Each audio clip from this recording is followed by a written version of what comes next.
Hello and welcome to the Full Scottish here on Broadcasting Scotland. I'm Kenny McBride.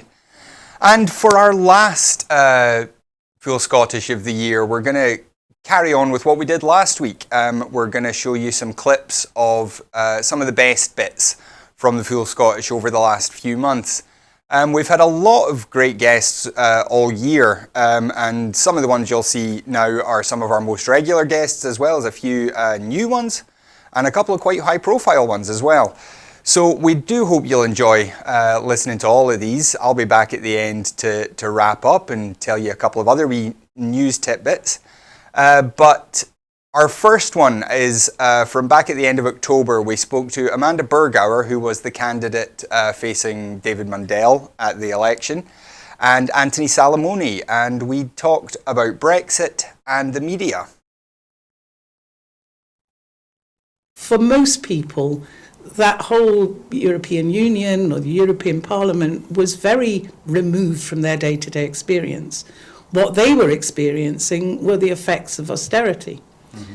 And that has, and that meant, I still believe, that a lot of that 2016 vote was really people just wanting to point out how angry they were. Mm-hmm. They weren't particularly, I don't think, all aware of all of the issues, but they certainly were feeling austerity from the sharp end, recognising that we didn't have enough investment into public services. And all of these kind of things were quite easily manipulated, I think, by the Leave campaign. And that doesn't mean to say that, that's all changed and everybody now would vote to remain. We don't know that. Without a second referendum, we don't know that. But I do think that the anger amongst people, the feeling that they were being left behind economically and socially, really affected that vote a lot. Mm. We still basically have a country that's ruled by elites, whether they're political elites, the wealthy elites, and normal people in the street do not feel that decisions are being made in their best interest. Mm. And for me, I think Brexit is a result of that. And when you talk about how easily manipulated people were, what role do you think the British media have in that? I mean, the BBC came under quite a bit of criticism during the referendum campaign and before, and obviously we have newspapers that have headlines about crushing the saboteurs, and even every time England play Germany, there is some sort of racist trope on the cover of the Sun. Yeah. To what extent do you think the media have at least facilitated? Okay. I think we have to be careful in saying that people are easily manipulated, because I don't think they are. I think people, they are surrounded by the opinions and what have you of both their peer groups, of the media and what have you, but saying that they're easily manipulated probably doesn't do them justice. We need to understand just how powerful some of the influences upon us are, whether it's the media or whether it's social media or whether it's just the need to be a part of our social grouping. And so there obviously were some strange things that happened during the referendum campaign. I think we will probably continue to find out more and more about that. But when we look at, the migrant poster that Mr. Farage stood in front of and things like that, this deliberate confusion between EU freedom of movement and migrants coming in to take over the country, the feeling from many people that I've spoken to that the reason that our NHS is overstretched is because of all of these people moving here, rather than the fact that we've had decades of underinvestment, and without our EU citizens helping to support the NHS, it's going to be even a lot worse, just because we don't have the people. So I think we've got to be very careful when we try and decide why people made the choices that they did. I think it's quite complex, and I do think that media has a role to play in that, but then we have to look at the ownership of the media. Mm-hmm. And why the media takes the positions that it does. And Anthony, sorry, what's your feeling on that? I mean, I have friends in Europe who have told me that the British media kind of alarms them in how partisan our newspapers can be, how how some of the TV news is constructed. What's your feeling on that? Do you think that Britain's media is somehow different from what we see elsewhere? I suppose in some ways the British media is different from other European or international media, but I don't think you can say that the media were responsible for shaping or framing Brexit in of itself. And when you look at print media, yes, of course it's very polarized, but people are more likely to read newspapers which espouse views that they already subscribe to. I mean, if you during the e-referendum campaign, if you read the Guardian versus if you read the Daily Mail, you'd sort of know what the editorial line would be. It wasn't a surprise to anyone in that sense. When it comes to the broadcast media, I think that they had their responsibility to try to be impartial and to present both sides. And I think broadly speaking, most broadcast media did do that as they thought they should have done it, which is to say that I think there was a false perception among the BBC or other broadcasters that the way to fairly represent both sides was to give equal time and equal coverage to both sides, and that wasn't accurate. I mean, if the vast majority of economists, for instance, would tell you that leaving the European Union would be damaging to the UK economy, the way to balance that is not to have one economist who will tell you that, and the 1 in 100th economist who disagrees, because that creates a false sense of balance. If 99 people say one thing and one says the other, and you put them right next to each other, it makes it look like they're equal. In fact, they're not. So I think there were definitely different ways that the BBC and others could have made it clear while there were two sides of the campaign, while they both had positions they were trying to articulate, that one was vastly different from the other. And I think that certainly created an impression that wasn't there, that leaving the European Union was more normal than it was. Hello and welcome to the Full Scottish here on Broadcasting Scotland. My name's Kenny McBride, and joining me in the studio today are Linda Fabiani, the SNP MSP for East Kilbride, and Libby MacArthur, actor and activist. Good morning, good afternoon. Hello. So our first story today is the announcement that the benefits freeze is to be unfrozen. This was something that was widely expected to happen at some point fairly soon anyway, but it does appear to have come at a very convenient time for the Tory party.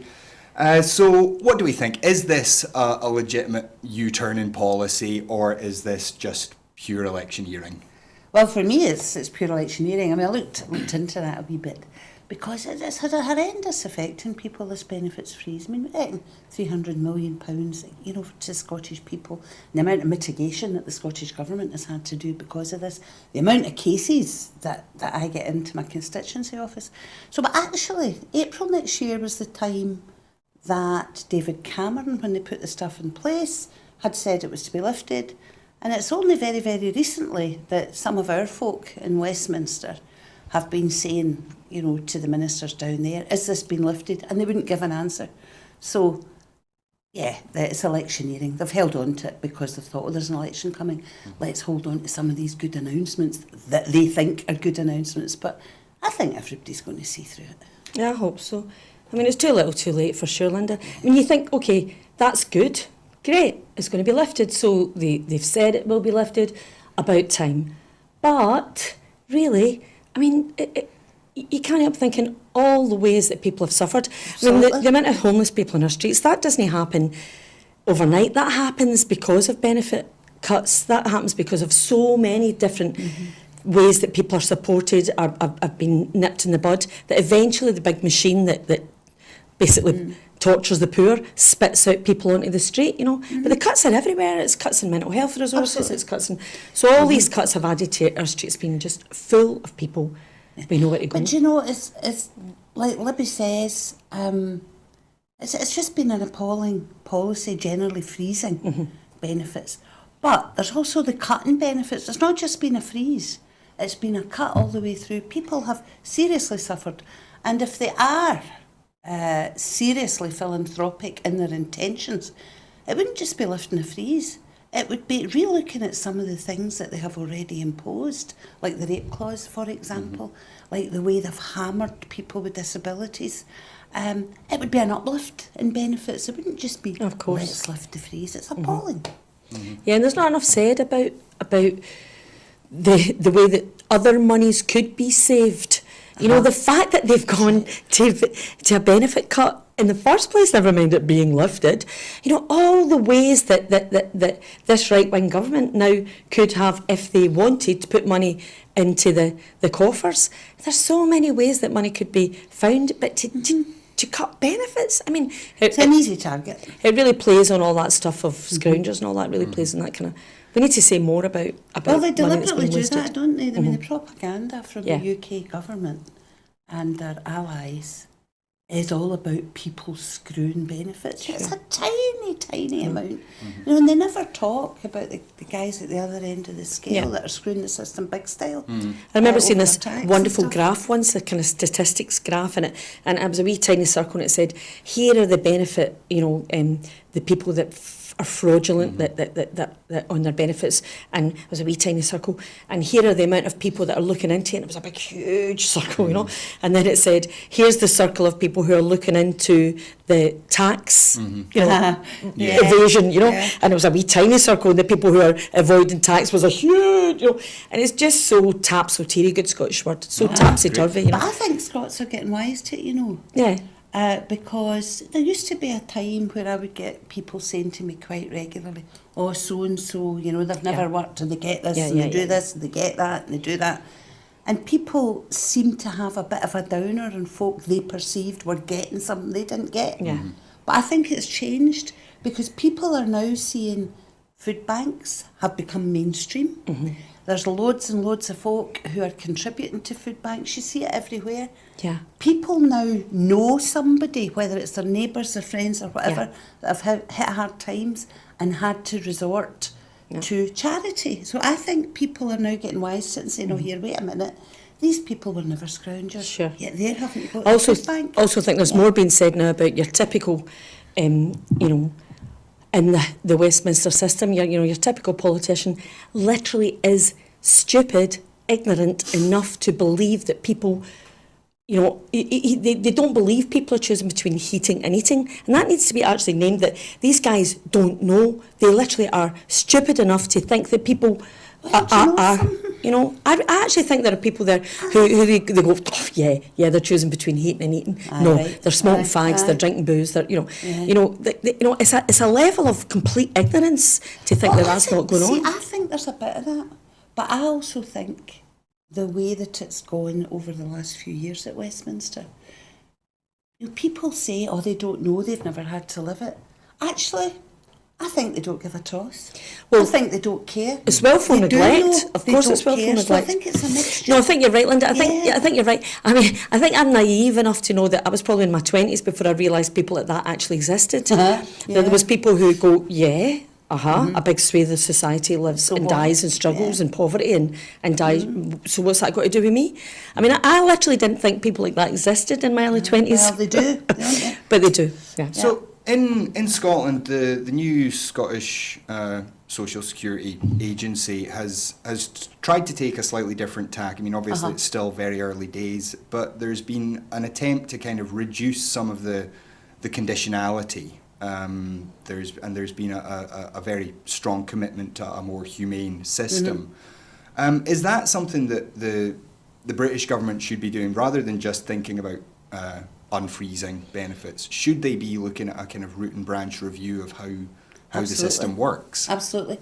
So back to that, if they cared, if they genuinely cared, they would. Because, you know, what the Scottish Government did in setting up the system was they had panels of people who had experienced all this, and they had experts, and they had charities and people like that, all talking about the pitfalls of the system. And every single elected person knows, when you look at the amount of appeals against sanctions and stuff, appeals against benefits being given, that end up successful. You know there's something fundamentally wrong with the system. So the Scottish system, and unfortunately it only covers a small part of the benefit system, has been set up bearing all that in mind, and very, very simple things like, you know, people with severe disabilities who it maybe takes them something like 3 or 4 hours to get ready to go to an interview for their assessment. And there's a pride and a dignity there that makes people want to present a good face. And they end up getting penalised because somebody will write down, oh, they turned up on time and they were very well dressed. There is no reason why this person couldn't work. Yeah. Absolute nonsense. So the Scottish system, we heard some stuff about it the other day in Parliament, and it's a work in progress before it comes into place for people with disabilities, is about saying, do you know what, these things have to be borne in mind. We're not going to use private companies to do these assessments, and each individual's circumstances will be looked at as to whether they can turn up, whether they need a home visit, or whether, in fact, the word of a medical professional should be enough. You know, what are we doing saying to somebody who you recognise is never in a million years, going to be able to maintain a full-time 35, 40-hour-a-week job? What are we doing making them turn up for assessment every couple of years? You know, even apart from the social point of view, from an economic point of view, it's a waste of time and resources. So we're absolutely determined to get something in place that's centred around the person and not around saving money, which is, unfortunately, what the current system's about. So this is also the week that is the 30th anniversary of the fall of the Berlin Wall. As we were just discussing before the programme, so the wall has been down longer than it was up, although obviously there was partition from after the Second World War. What do you think has been the most beneficial thing for the whole of Europe with the bringing down of the Berlin Wall, Lizzie? That's a big question. That's exactly what I was going to say. That's a massive question. I mean, the biggest thing, first and foremost, is for the people of East Germany. I mean, I have a friend who is East German, same age as me, so he grew up, you know, behind the wall, and he tells you all the stories about meeting his aunt at the border and getting chocolate and jeans, and you go, oh my God, it really, really did happen. Although I went to Berlin last year, and there's still a division between East and West Berlin. Yes. Yeah. You know, it's really funny. Yeah. Absolutely. And we played a game, you know, are they from East or West Berlin? And you go, okay, huge division. So that in terms of the mentality, it's there, and visually it's there. Financially, I think it's there as well. But, you know, to have that was part of the whole wider changes. So you had Glasnost, for better or worse, in terms of what's now happening in Russia. You had Nelson Mandela being freed. You had all of that happening in the space really of a couple of months. So at that period was such an optimistic time. You know, it was a really time for like, oh, things are going to change. Where we are now, 30 years on, is, I think, pretty scary, sadly. You have the situation in Russia, which is just a total nightmare. You have the Russian interference with the elections, left, right and centre. You have Trump building walls, left, right and centre. You have walls being built. There's an NGO called Sea-Watch who are involved with rescuing migrants in the Mediterranean. You know, they put up a thing yesterday saying there is a wall and it's in the Mediterranean and thousands of people are dying behind this wall.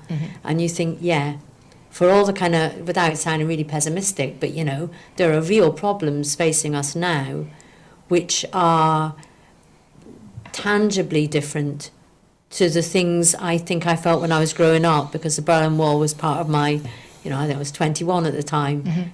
And it was all part of your kind of political consciousness going on in your teens, and then this happened. So there was a real sense of joy and like, look what these people are doing and it's brilliant. And you think, okay, maybe older and I don't know, wiser, but more cynical. Not, but, you know, trying to look at it realistically.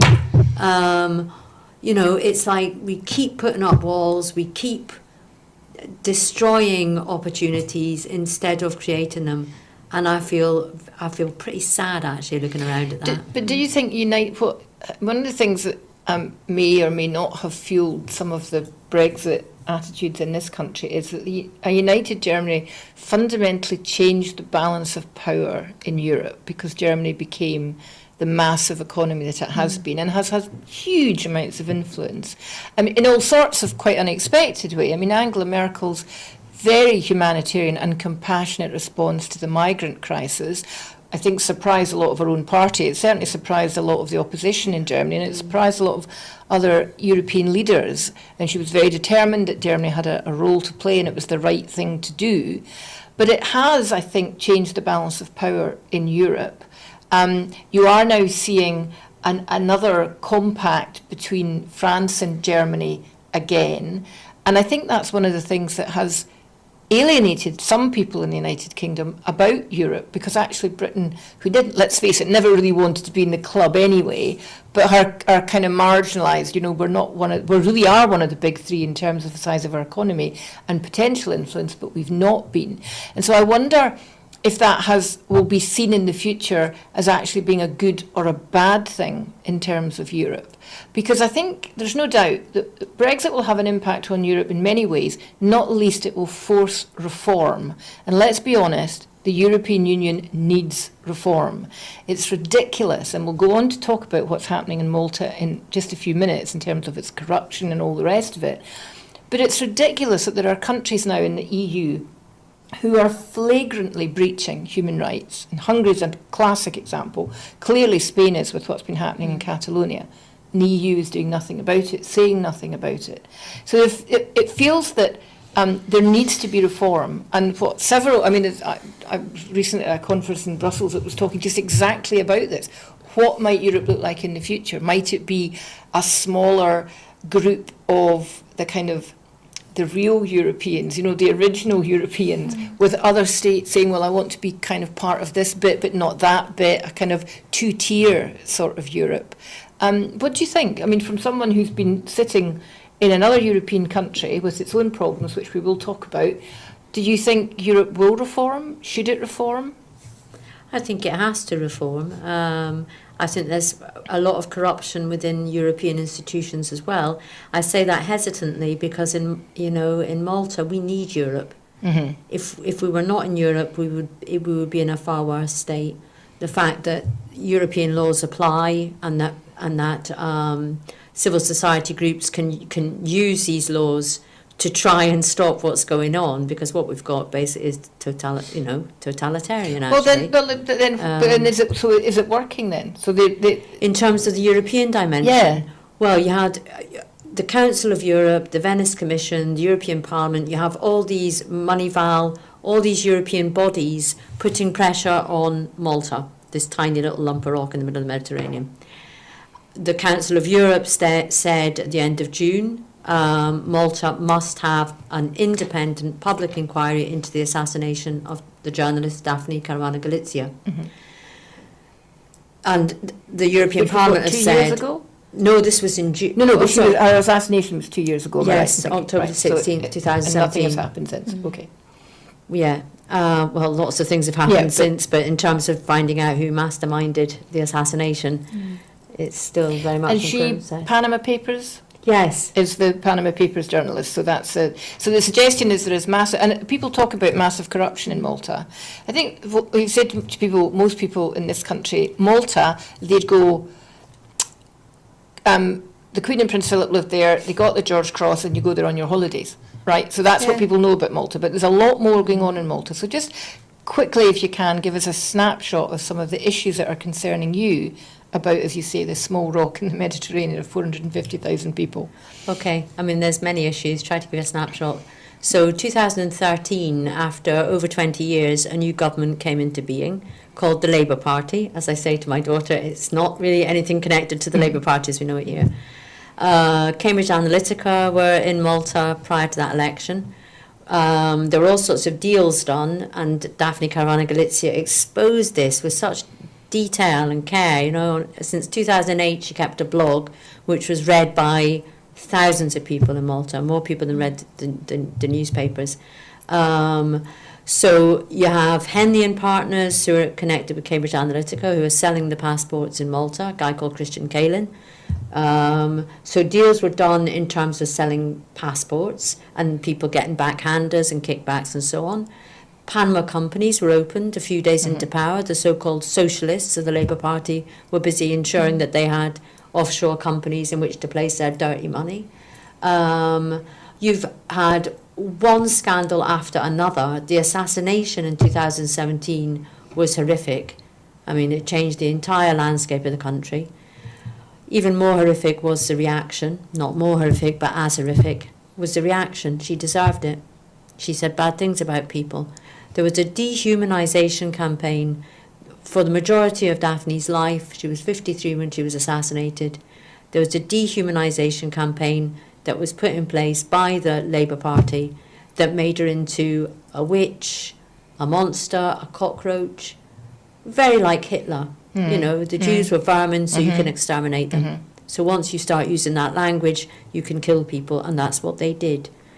Since she was assassinated, there's been grassroots movements. There's been Occupy Justice, which is a women's-led pressure group that I'm part of.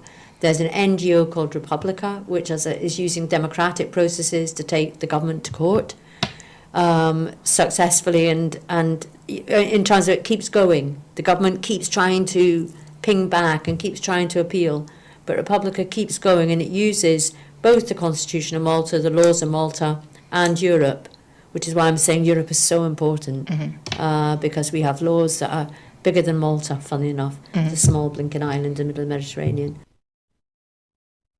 Well, speaking of Brexit, we do have an election going on in which Brexit is one of the hot topics. And today we heard Jeremy Corbyn say that he was he wasn't willing to say yet whether he's for remaining or leaving. He did tell the Mars show this morning on the BBC that he would be interested in having a great deal of movement of people. He wouldn't actually say free movement of people. And so what do we make of Labour's continued absence of a position on Brexit? He was saying basically wait for the manifesto, but we've only got a few weeks until the election happens. How long do you think we're going to have to wait until we finally hear what Labour's policy is? Well, I think this is profoundly cynical on the part of the Labour Party. So trying to face two different ways in relation to Brexit, trying to face how many different ways in relation to whether it should be a Scottish independence referendum, whether Section 30 should be agreed. You can't continually fool people by trying to pretend you're taking different positions at the same time.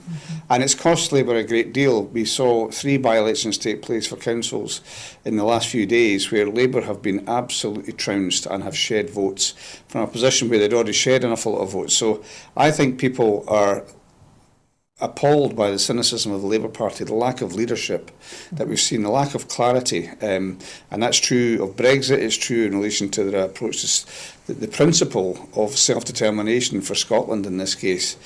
So I think that's proven very difficult for them. And if they cannot get through that and have a manifesto which provides some clarity, some honesty, then they're going to suffer at the polls.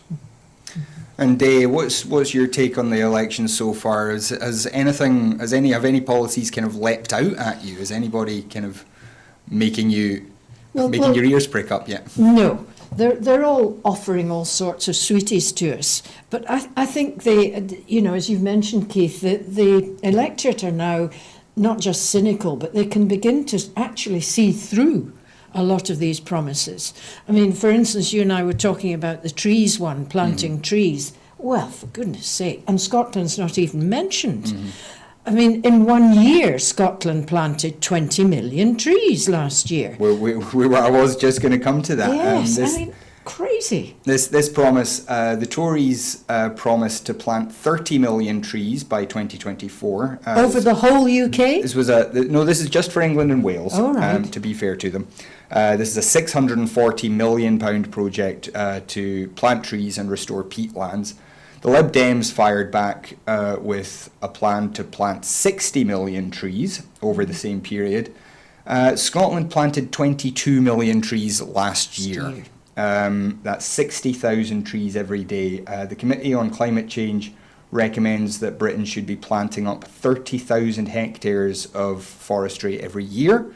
Scotland is already planting 11,000 a year on its own, so meeting more than a third of the target on its own already, with a plan to reach 15,000 hectares per year by 2024, which would be half of what's recommended for the whole of the UK. So again, it's one of these things where a big election topic in England is something that the Scottish Government is already ahead of the game on, Keith. Why is it that Scotland is getting ahead of these things and England and Wales are lagging so far behind? Well, I think there's two things. One is, as you say, the gap in ambition. So in Scotland, if we're planting 22 million trees in 1 year, and the height of the highest bid from the UK parties, the Lib Dems, is, did you say it was 30 million? 60 million. Now, that means that they should really be well over 200 million a year if they were to match the current levels of investment here in Scotland. So there's that paucity of ambition, but it also seems to me when they come up with these policies, they have no conception, no knowledge, no interest in what's happening in Scotland already. And if they did that, perhaps they could get more rounded policies and also increase the level of their ambition, which is woefully short. And it is part of the push in terms of climate change. It's a huge issue, and that just shows the lack of ambition that we're seeing from the UK parties. Yeah. And in terms of climate change, Scotland's way ahead in terms of looking after the peatlands and restoring peatlands. We've got the largest amount of peatland in the whole of Europe. In fact, is it not globally in one place? So we are way ahead, and they keep using our figures as a UK thing. Now, I'm sorry, but if that's the case, then we need recognition for this, and we're not getting it. Yeah, I mean that is an interesting point that these will count towards UK figures as far as the Paris Agreement targets and everything goes, but the money is coming out of the Scottish Government budget. This is money that the Scottish Government has had to find. Presumably there will be some sort of Barnett consequentials if either the Tories or the Lib Dems plan comes through, which will help.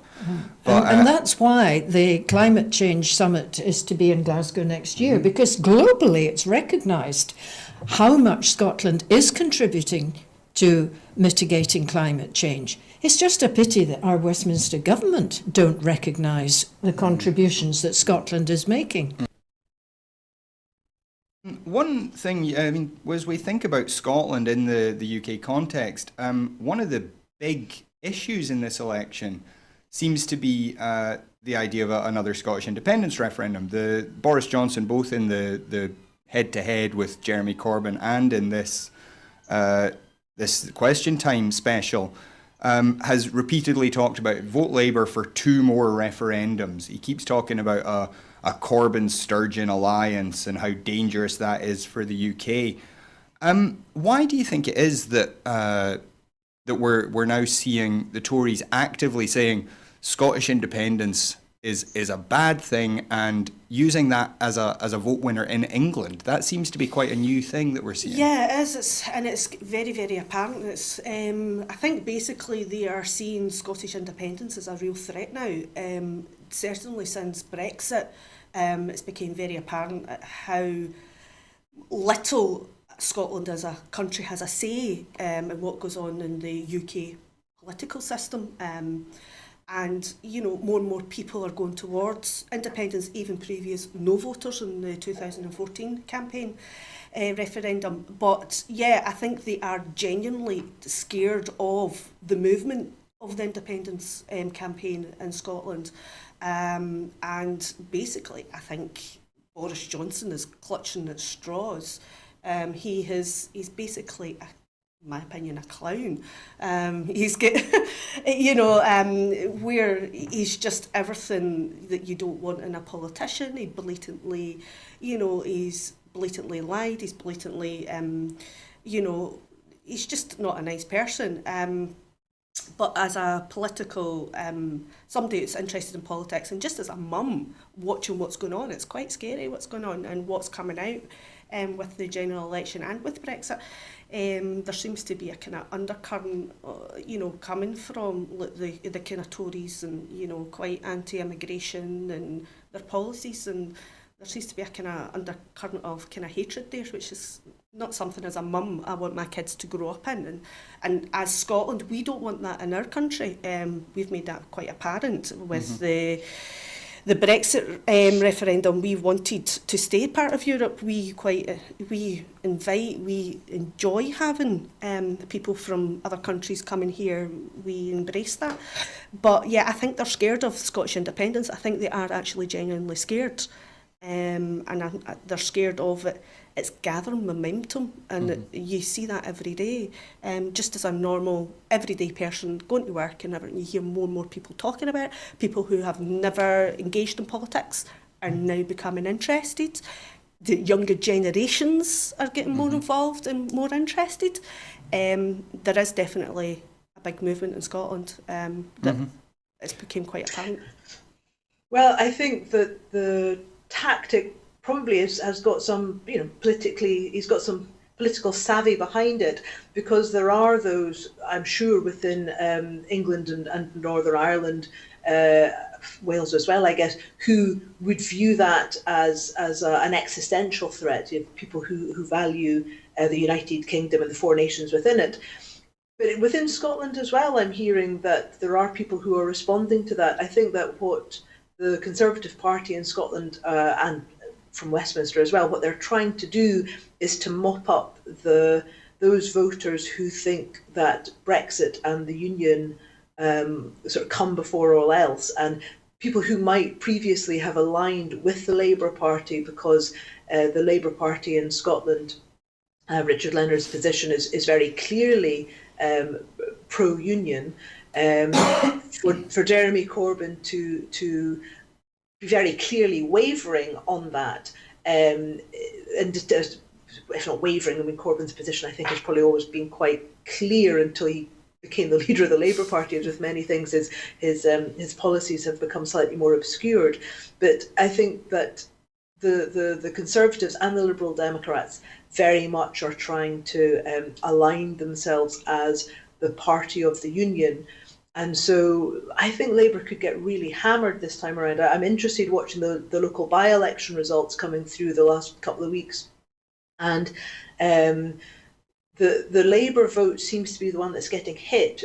Voters are either, it seems to me, you're seeing the Conservatives and the SNP making gains, the Liberal Democrats making slight gains, the Greens have had a whisker of a gain, but it seems to be that Labour are hemorrhaging votes to both sides. So I think it is becoming quite a polarised. I think it's becoming quite polarised. If you're a unionist and you want to remain within the EU, then you're going to vote Lib Dem. If you're going either other direction, I think Labour has just disappeared in Scotland. To be honest, I'm not sure what their future is with the current policies they have.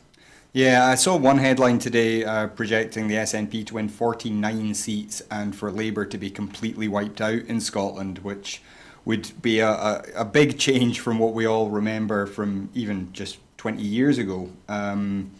Of yeah, I'm not sure about Labour's Ian Murray. absolute dominance. Ian Murray within Edinburgh, he's got a pretty substantial margin, and I'm interested to see that he's running his campaign as a marginal seat, given that he had such a comfortable majority the last time around. And regardless of what you think of his party politics, I understand that he has been a very effective and accessible constituency MP, which is very different from some of the other Edinburgh, more notable Edinburgh Holyrood politicians, perhaps not so far from him. Obviously, Brexit will affect the fishing industry quite substantially, and we will talk about that a bit later on. But how are you finding that side of the debate? Do you feel like the issues that you care about are being kind of forgotten while we discuss how we're going to manage Brexit? I think it's very true that we have to put our differences aside, and there's some key issues, because I don't want to see anybody in a wider context strategically suffer. We don't want to be ignoring an important policy. You mentioned climate change. That's, we face that as fishermen as well. We see that cod are moving north because there's changes in the water temperature. Quite often we're asked to look at restoring the stocks back to what they were. In reality, they will probably never be the same type of stocks because of these types of differences. So that's actually an important point. But also I think we want to see parties coming together in a sense to kind of try and figure out what's best for the communities that we work with. What we would really like to know is what's actually going to happen to trade post-Brexit if this happens. What kind of tariffs are we going to have? What type of access for fishermen to go out in the communities and diversify their catch are we going to have? And we need to start seeing that type of debate happening, because that's what will transform lives, and not just in fishing but across the board. We can't forget about the day job. Mm-hmm. And when we look at these leaders, I mean, we've had several different assortments of debates. We've had Boris Johnson body swerving, several of them, body swerving interviews and all sorts. What do you think of the performance of the various leaders so far during this election? to me first. Yeah, you too first. Yeah, I mean, I've said we're politically neutral, but I think that we have to see more engagement with the communities, and I think, like you said, talking about the day job, talking about what will happen, and planning for policy changes, rather than polarisation and debate about sides. Because I think people are very confused. I think things have been knitted together, policies have been knitted together. In this election, I've heard several people telling me that they will vote ways that they didn't expect to vote, to try and get a greater outcome or some other outcome that's connected to voting a different way from they normally would. So I think it's a confusing time for people, and I think they really have to start seeing what practically will be implemented on the ground, aside from the polarising arguments about leadership. I mean, it is quite an interesting thing that we're seeing arguably the most radical Labour manifesto we've seen in 30 years at least. But that's getting so little coverage compared to get Brexit done, which is what the Tories are focusing on. Meanwhile, in Scotland, where a lot of people, a lot of voters are thinking about independence, but the SNP's key messaging has been stop Brexit. Yeah. And at the same time, you've got a party like the Greens trying to talk about the environment, and really, I mean, that's been virtually silenced in both the UK and the Scottish context. How do you think we can try and talk about the policies that matter rather than just focusing on these very, very narrow issues? Obviously, Brexit's important, but as you say, it's one element of everything else. Do you know, I think it's really, I mean, I wish I had a magic wand, I really do. But as one individual, you kind of get to the stage where you start to realise and understand that you've actually got control over yourself and what you do.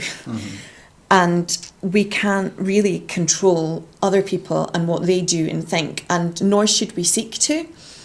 I think the place that I've got to, I've done, you know, like I said, I'm a first-time candidate, so I was kind of inexperienced when it came to campaigning and canvassing and things like that. But when I did start doing that, I found quite quickly that I had a quite specific style when it came to talking to people on the doorsteps. And I see myself much more of an information sharer than a debater or a persuader. And I think that's because I've got a level of confidence that our policies are good, and that I've, you know, come to a good understanding of why I believe what I believe. And I don't necessarily feel like I need to convince people that I'm right. I think that determination to convince people that you're right at all costs by arguing and debating things until it becomes really unpleasant, I think that comes from a place of insecurity in people. It's like they need to prove that they're right by getting people to agree with them, rather than just being kind of quietly confident that, you know, they believe good things and they're doing, you know, what they believe to be the right thing with good intentions, and just sharing information because you think that reasonable people will probably see the merit of that. It's a very different context, okay? So you've got the fight and argue and the blame and complain, and then you've got on the other side the information sharing, which is what I really warmed to about the independence campaign in 2014, was that there, you know, obviously not everybody had the same experience of the referendum. I would say, broadly speaking, pro-independence people probably had a much more positive experience of that campaign, because we were listening to hope, we were listening to positive stuff, you know, this is the future could be wonderful, rather than the other side who were being really bombarded with the future's going to be awful and we're all going to, you know, melt or something. And that will have been a really, really different experience. So yeah, I think we all have to take real personal responsibility for how we conduct ourselves, and we all need to take responsibility to look at things, stuff, everything, what's going on, in terms of what is actually happening, rather than trying to project what we want the situation to be onto whatever's happening. So, you know, we're looking into a general election here. It's being fought under first past the post. So no matter what result comes out of this election, it's not going to be representative. You know, we could see a complete SNP wipeout of Scotland, which will feel lovely to somebody who supports independence, albeit I would much prefer to see a green wipeout. But that's still only going to be like, maybe 30-40% of the vote. And it's not going to represent people who aren't there yet in terms of the independence debate. And I do use the word yet because I think, and this is my pet theory, I don't think either side has really come to terms with what the result of the 2014 referendum was yet. I think people who support the union still think it's possible to stop independence. And I think people who voted for independence still think that can be stopped by people who don't want it. And I don't think that's the case. I mean, I know we are split 50-50 at the moment in the polls, but if you scratch the surface of that, you can see that 71% of people under 24 want independence. That's like massive. And that is only going to take time to come through. That's going to filter through. So independence is... And we did just cut off the last couple of seconds of that clip. I do apologise for that, but I hope you did still enjoy all of those interviews that we've had on the Full Scottish over the last few months. We saw Amanda Berger and Anthony Salamoni, Linda Fabiani and Libby MacArthur, Lizzie Eldridge and Jules Bell, Keith Brown and Day Tucker, Sam Payton and Ruth Watson, and Elaine Gunn and Elaine White at the end there.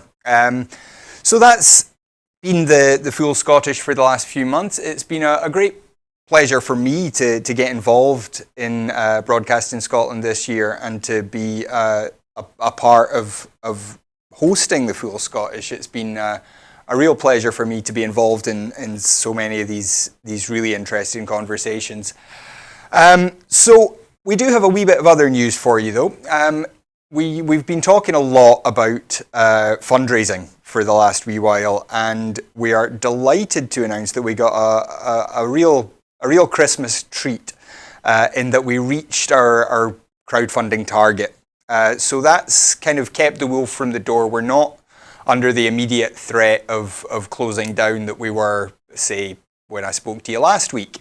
But we do still need people to get involved, to start sign up as supporters, give us your £5 a month. It's that money that keeps us going and lets us keep developing the kinds of programmes that we want to produce. There's a number of things on the agenda already now that we know that we've got our studio space confirmed for another year.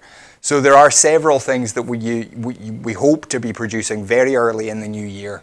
But if we want to keep developing, if we want to keep growing, then we're going to need your support. So once again, I know many of you watching are already supporters. We appreciate that very much. But do please share the programs with your friends. When people talk about how much they want better media in Scotland, tell them that Broadcasting Scotland is here, and with their support, we can be that media. This is how we build things. We build them together, for ourselves, for each other, for a better Scotland. That's what we're all aiming for, and a strong independent media is a huge part of that. So please, if you are able to support us, please do. We also had some sad news this morning. We heard that Alistair Gray has died, one of Scotland's most important authors and artists of the last few decades. Certainly one of the most important voices in Glaswegian literature, and his art as well is visible in many places around the city, whether that's the ubiquitous Chip or the place at the top of Byers Road, whose name I forget at the moment. But you know, the Oranmore. So there are. It's a great tragedy. As I say, he was one of the most important writers and artists around, and I'm sure he'll be greatly missed. And just I'm just being reminded in my ear that it's his line about independence. Stop the world, Scotland wants to get on, which I think is something that probably speaks to just about everybody watching this. But anyway, That is all we've got time for. This is the last Full Scottish of the year, so we will wish you a good new year when it comes. We will be back the first Sunday of the new year with, I'm sure, 2 excellent guests. I don't know who those will be yet, but it's always an exciting surprise to find out. We'll also be back tomorrow to wrap up our Scotland at 7 review of the year, and then that's us.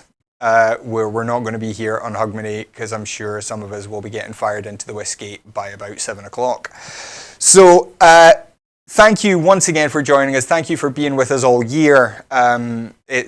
There's no Broadcasting Scotland without an audience, and so do recognise that you're the most important part of this. But as I say, if you can share it, if you can talk to your friends about us, if you can encourage them to reach into their pockets for us, then you're doing us an even greater service. We want to be Scotland's real independent TV channel, and we can only do that. We don't have a marketing budget, so we rely on you to spread the word about us. So please, if you can, make that a New Year's resolution to tell somebody about Broadcasting Scotland. Otherwise, that is all we've got time for today, so thank you very much for joining us. As I said, a good new year when it comes from everybody here at Broadcasting Scotland, and we'll see you in the new year. Goodbye. Hello, Scotland! I've been a member of the SNP since 1974. There are many good reasons for independence, and if only we'd chosen it in 2014, we wouldn't be in this mess now. But we've got a second chance. We've got the chance to move forward, and we need to take that chance now. I'm here today because somebody I know and love converted me to the cause of Scottish independence. It wasn't because of anything I read in a newspaper.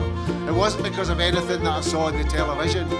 It was because somebody that I know and love explained to me why it was so important that Scotland becomes independent. Make sure every one of you have got hope in your heart. Make sure every one of you look towards the Unionists and don't hate. We are not about hate. We're about love. Let's bring power back where it belongs to the men and, more importantly, the women of Scotland. Thanks for listening. You're watching the television screen and the result is announced that Scotland has voted to become an independent country. We are gathered here for one simple purpose. And that purpose is to demand the right to choose a better future for our country. We are gathered here to demand the right to choose an independent future for Scotland.